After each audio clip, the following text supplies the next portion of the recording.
from the 15th to the 16th century, which was characterized by significant structural and socio-economic changes in the rural settlement and agrarian production.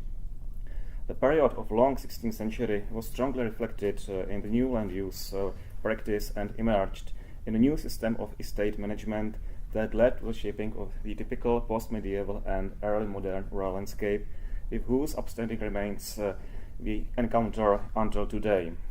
In Czech post-war historiography and archaeology, the 15th century was traditionally considered as a period of dramatic changes in the rural settlement, linked to wide European theories and concepts of crisis of the late Middle Ages or agrarian crisis, influenced from the time of discussion between economic historians of Michael Poston and Wilhelm Abel.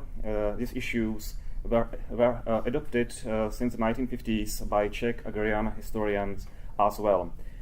The issues related to the impact of the Black Death, Hussite and post-Hussite wars on the demographic development of Czech lands were discussed, as well as the climatic deterioration and the influence of the Little Ice Age, which had to cause numerous crop failures and famines. As a result of this crisis, the peasants abandoned their farmsteads and moved into towns. Their open fields were reduced, which should lead to an overall fall in grain prices and yields from agricultural production. In the countryside, these crisis phenomena led to population decline and economic decline and formation of numerous deserted villages. In the 15th century, still approximately 80 to 90% of population lived in the rural countryside, and in spite of all events, the Czech lands appears as a territory little affected by these disasters compared with the relations to other European countries. This is also significant for the territory of South Bohemia, which was in the heart of Hussite revolution.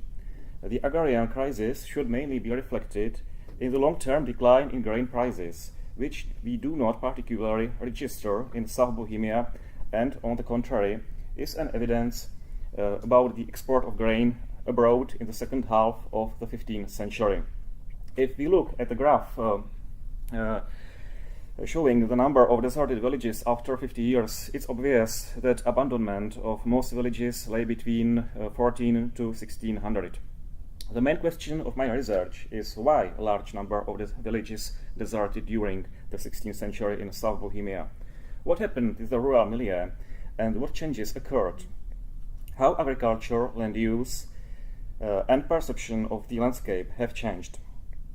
I am looking for the causes of the village desertion and the transformation of the rural settlement, and what materialized remains of the past were left in the historical landscape, which we can decipher. I have done an analysis of all villages in South Bohemia, a sample of almost 300, of which we have historical or archaeological records about the causes of their desertion. It's obvious that many villages did not disappear as a result of war events. Many of them were deserted through other processes, such as the gradual reduction and shrinking, or a deserted villages was established the main farm, and the former arable and common fields were newly remeasured and attached to the farm. Several villages also disappeared because the lords of the estate confiscated a part of common land in the vicinity of the villages for the new establishment of fish ponds.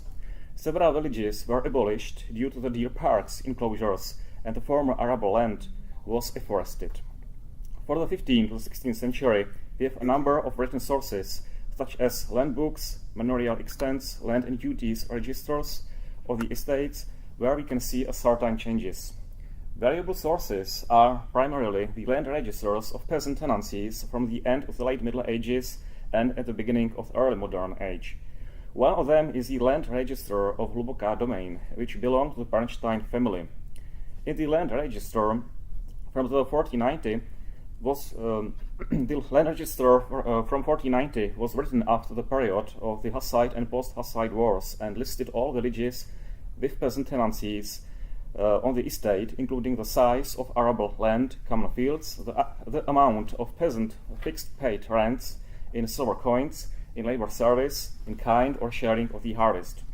On the estate map, we can see that it's in some villages where there were many abandoned individual farmsteads, especially in the southeastern part of the estate. And some villages were already deserted. These black dots on the estate, about 16% of the peasant farmsteads were deserted.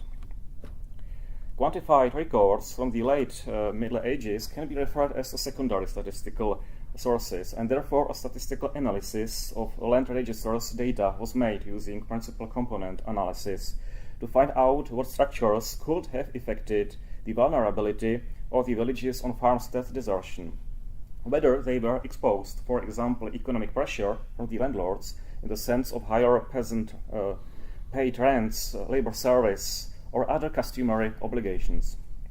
From the PCA chart, it is clear that the villages with the deserted farmsteads were not burdened by an extreme high of annual rents, which is quite understandable because the lord of the estate could not take out a sufficient amount of paid tenancy rents in cash.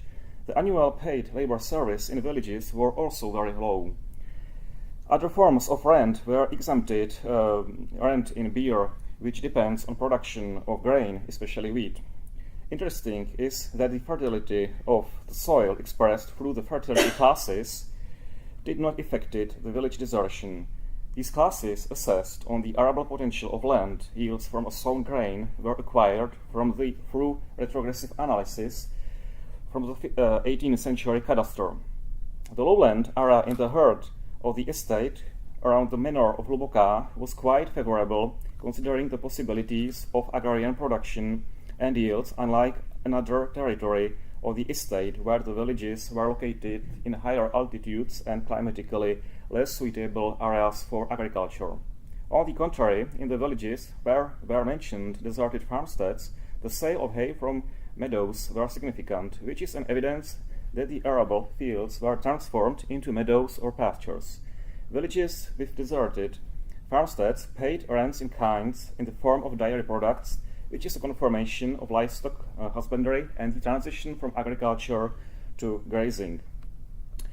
According to the land register, the usual practice was that the wealthier tenants were able to take on extra land of deserted farmsteads, but some villages dramatically dwindled and some of them had completely disappeared. Several of the land register's deserted villages were the subject of an archaeological prospection. Here is an example of the deserted village of Jdár, whose relief formations were remarkably preserved in the forested landscape. In the 1490, the village was already in crisis situation, as it was listed 5 settled and 5 deserted farmsteads. During the intensive field survey of the village hinterland, using also LiDAR data, the relief formations of a large sheep farm have been discovered, which was established by the lord of the estate in the first half of the 16th century, for breeding herds around 1,000 of sheep. It is an evidence for a new land use practice after the village desertion and the transition from agrarian production to pastoral farming. In the vicinity of the village have been also discovered a system of defunct artificial waterworks, deserted ponds, which indicating another reuse of landscape for fish farming. Now we look at the situation in the turn of the 15th to 16th century. What significant changes took place in the transition from medieval to post-medieval agriculture and in the peasant economy? According to some economic historians, there was a crisis in the structure of the medieval way of agriculture. Extensive forms of communal, open free field systems of farming and grazing were gradually disappeared and were changed to a more mixed farming system based on the rotation of the arable land and pastures. The subsistence strategy of medieval agriculture with low productivity and profits were replaced more commercialized agriculture and specialized production for the market. In the High Middle Ages, the revenues of the estate economy came primarily from peasant tenancy rents in cash or another form of paid rent in kind, sharing of the harvest, or labor service. The post-medieval era is characterized by a massive transfer to monetary rents and decline in labor service. On the contrary, there was a growing demand for peasant free hired wage labor for the new emerging structures of early modern estate economy. In the late Middle Ages and in the beginning of the early modern age, the largest landowner in Bohemia was the nobility. The phenomenon of the late Middle Age was a decrease in the income from the peasant rents, and the interest of the landlords in the economic use of their private estates was gradually being promoted. It had many economic, social, and cultural motives. The 16th century is a period when the lords of manors began to build the structures of their private estate management orientated on commercial production. These structures are entitled by Czech economic historians as domain lordship, in German Gutherrschaft. The form of domain lordship was involved in a proto-capitalistic entrepreneurial production and played an important role in agricultural revolution and in the economic boom of the 16th century. The main features of the estate management were the structures of private domain economy, the ratio of self-management in the estate income and yields, the ratio of free hired wage laborers to the forced labor service. The structure of domain lordship within the Czech lands was considerably broad in terms of their diversification in the economic sectors. The economic activity of the nobility can be studied in a number of European regions in the 16th century, among others in South Bohemia.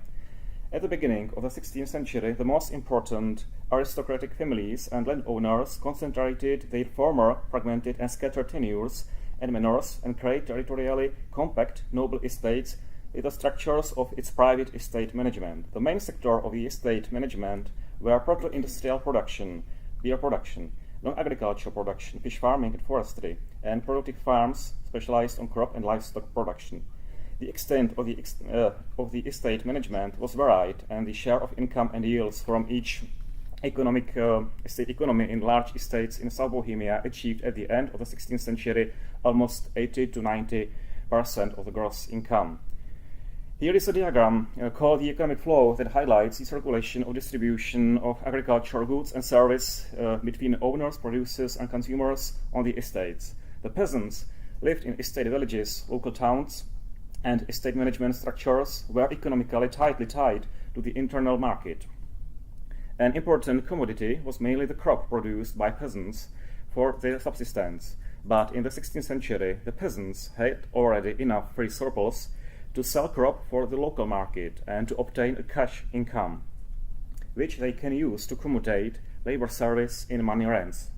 On the contrary, the landlords and their agents bought grain, mostly wheat and barley, in local town markets for their breweries, and then supplied beer to the inhabitants of the town and estate villages.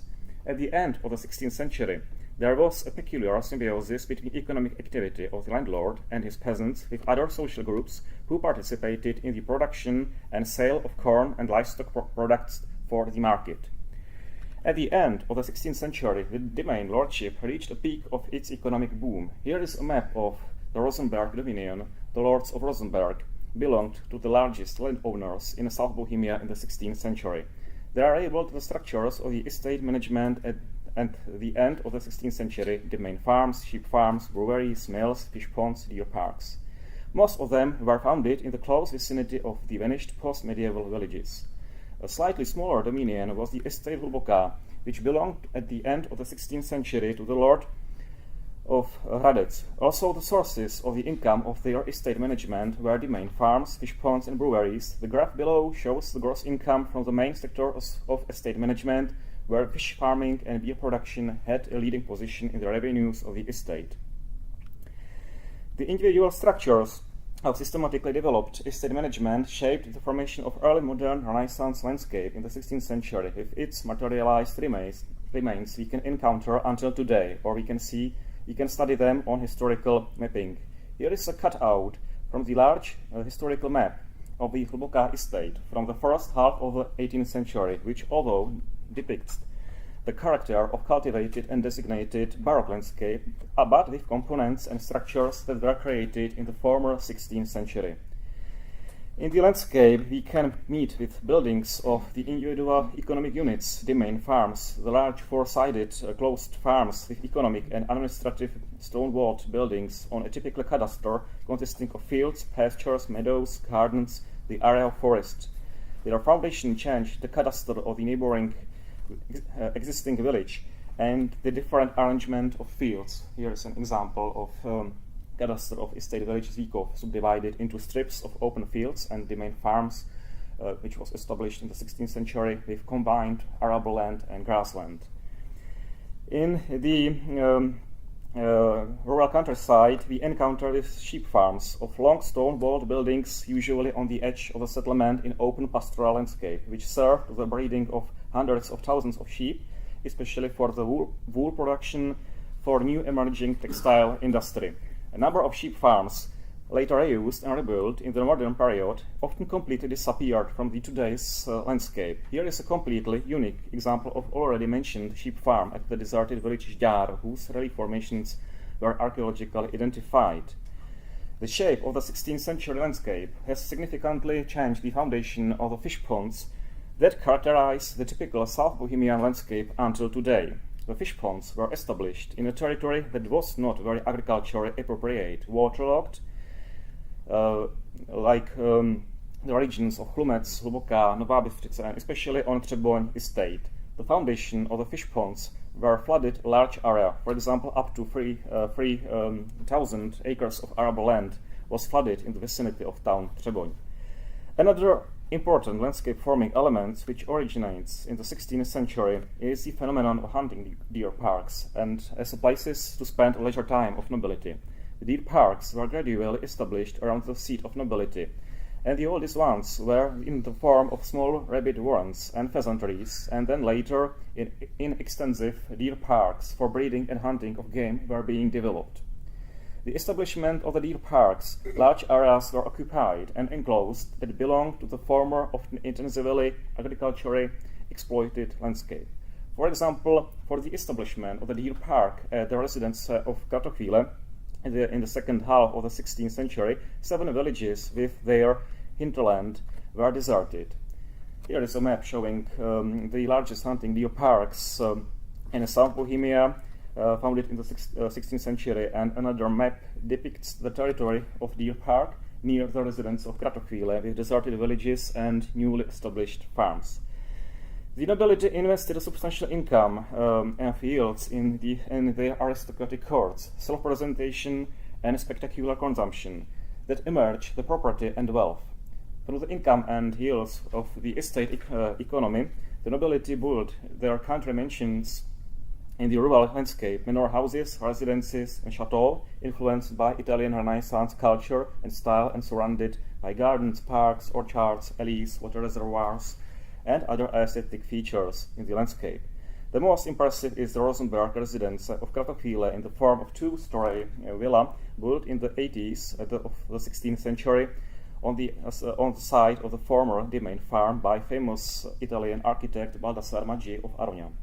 The name of the residence reflects an amusement and pastime and spending leisure time. After the 1600, we observed a marked stagnation of the economic system of the domain lordship, and is recorded a decline in the prices of gross income and vice versa, increase the indebtedness of the estate caused mainly by the cost on self-presentation of the nobility. Some estates were so indebted that were sold as fragmented to other owners or returned to the real ownership. The disappearance of this form of the entrepreneurial proto-capitalistic estate took place after the 1620 due to the events of the 30 Years' War, when a number of economic structures were destroyed. Since the second half of the 17th century, a new socio-economic system of domain lordship based on peasants' second serfdom and labor rents was begun to be promoted, but it's another chapter of the rural history. So, and the final conclusions and remarks of my presentation. Thank you for your attention.